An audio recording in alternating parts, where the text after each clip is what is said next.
Finale Studios. Okay, I am getting ready for the first episode of Wolf's Rain. Got my Inuyasha shirt. I'm all set. Let's see if it actually holds up, or if my child brain just told me it was better than it actually was. Alright, let's see. Alright, it's time for Wolf's Rain, episode 1. Here we go. It's always the same. I know this voice actor from somewhere. Right off the bat, it's gonna bug me. But he's in like a bunch of stuff. Why?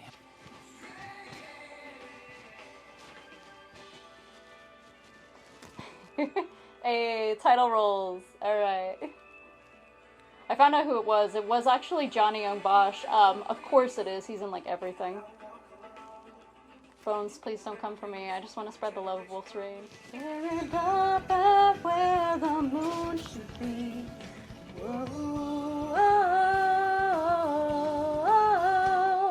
Yeah, my brain actually remembers a lot of this. I might remember more than I think, maybe, guys. I don't know. Memory's a weird thing. I really like artistically here, just in the first shot of the city, how a lot of the old dilapidated buildings kind of look like crosses, like it looks like a huge graveyard. And that just immediately symbolizes to the audience, like, this place is full of death. I don't remember this guy's name, but I love his voice. I love the growl in it. Jesus. Oh my god, okay, calm down, dude. Relax, old man. Wolves have been extinct for 200 years. I'm wondering why he's reacting that way. Also, does he know Blue is a wolf? Probably not. Yeah, they focus in on Blue right here. So yeah, probably not. Oh, are we setting up the love triangle already? Or not love triangle, but like... Oh, never mind. Not romantic. She's warning him. Disappeared like magic. My god, another voice that I recognize. Oh god, I went... This is my dumb ass pressing the fast forward button. Whoops. I love Crispin Freeman's voice. He was everywhere in like 80s and 90s anime. Oh my gosh. That's perfect for Sume. Looks like meat's back on the menu, boys. Maybe it's worth something. Show your kids. Family-friendly wolf anime, you know? People die like in the first couple of seconds. Someone's throat gets ripped out. It's great. Good fun. Family picture. That's a nice reveal. I love the reveal of like he spins around between the two and then seeing it suddenly out. Oh my gosh, very anime. Girl floating in a tank. Reminds me of Outlaw Star a little bit. Some interesting things about Kiba. He's not afraid to show his wolf form. He's very blatantly like flouting the rules of the city. Whereas Sume, you know, he has like a cloak, like a hiding, some sort of cover. And it definitely illustrates the stark difference between the two. So it makes me wonder where Kiba came from, you know. There's for sure probably going to be some reveals with that later. Cue music. Stray! And Kiba's just dead on the ground. Oh my god. He ain't dead. There's not a chance in hell that thing is dead. He's I have to see it with my own eyes. Don't you get it? It's a wolf! You think it's a wolf? It may look like a dog, but it's not. It's very like noir. The mountains and forests have been stripped bare. There's way the nowhere on lighting's being Earth they could dispersed, live or like, hide. gives it a They're sci-fi. all around us! They've just put us all under some kind of spell. Oh my gosh, this music box theme, like, I remember this. This is in like a core memory of my brain that's just being unlocked right now. Oh, it's so pretty. Oh, there's Hige. Hi. Hi, Hige. They're like all gathering at the very beginning of the first episode. They really introduce them very quickly on. But they leave a lot to, like, guess and a lot ambiguous. So I kind of like that. Too much work and no play. I'm kind of allergic to them. Of course he's allergic to dogs. God, this golden lighting that they have on all the buildings. Like, they put a lot of thought into the shading and the lighting of this entire series. I want to fight. I don't need your help, Baka. Either he is telling a bold-faced lie, or he genuinely is just being drawn, because they're all being drawn together for this event to happen, whatever that ends up being. Oh no, are they gonna kill the kid? They're so gonna kill. Wolf's Rain is so gonna kill the kid in the first. Oh, interesting. So the first time you see Kiba's human form, you don't see the face, you just see the body as they're walking by. I think that's really clever, don't you? Oh no! And then he freaks because he sees him for what he really is. Oh no! That was actually really clever, but devastating. No! Oh, and there's no sound as he falls. That is insane. I was not expecting it to be this intense on the first episode. Goddamn. Sir, that big dog, it just... Like, Swank Scoop, that dog disappeared! Oh, they had a picture of, like, his family. Did, like, a wolf eat his family or something? Is that why he has a grudge? Maybe. I don't know. Yeah, I know. My nose can tell when a dog's taking a dump 10 kilometers away. Wolf's Rain, you made it funny!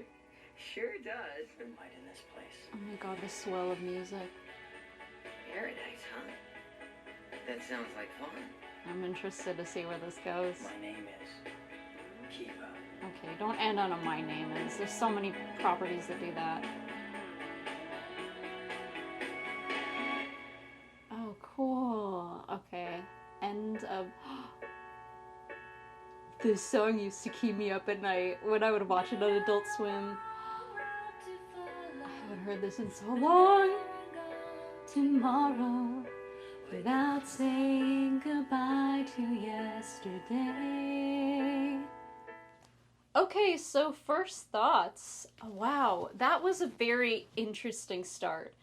As far as like the animation goes and all of the lighting and technicalities, I feel like it holds up to a lot of the anime that are being produced today. It's definitely got like a slow burn vibe going for sure. There's a lot of mysteries being introduced, like the lunar flowers, paradise, Cheza. There's so many different elements. They mention like some of the nobles, and I know that there's a character that gets introduced later that's a noble that will be more prevalent. But yeah, it's very intriguing. I think like if you walk into it, you have to expect that you're gonna be getting like a slow burn and things will steadily be revealed over the course of time, but I'm interested to see where this goes for sure. Elements that I really liked were a lot of the lighting. They had this beautiful golden hour lighting over the city, and like the pretty like color and lighting kind of juxtaposed with the fact that everyone is starving, that there's a lot of death there, that the people are kind of beaten down. They really show that a lot in like the buildings and on the people themselves. Like the clothes were well thought out. Like you could tell that they were really like grimy and that they had been scrapping for food, that sort of thing. I'm a sucker for like any time anything does one of those like monster in the shadow, but then you see a human figure going, and they did that a lot, which you know, I enjoy that. That's a good moment, especially given that like they're wearing human skin, so they're like trying to hide amongst the people so that they don't get spotted.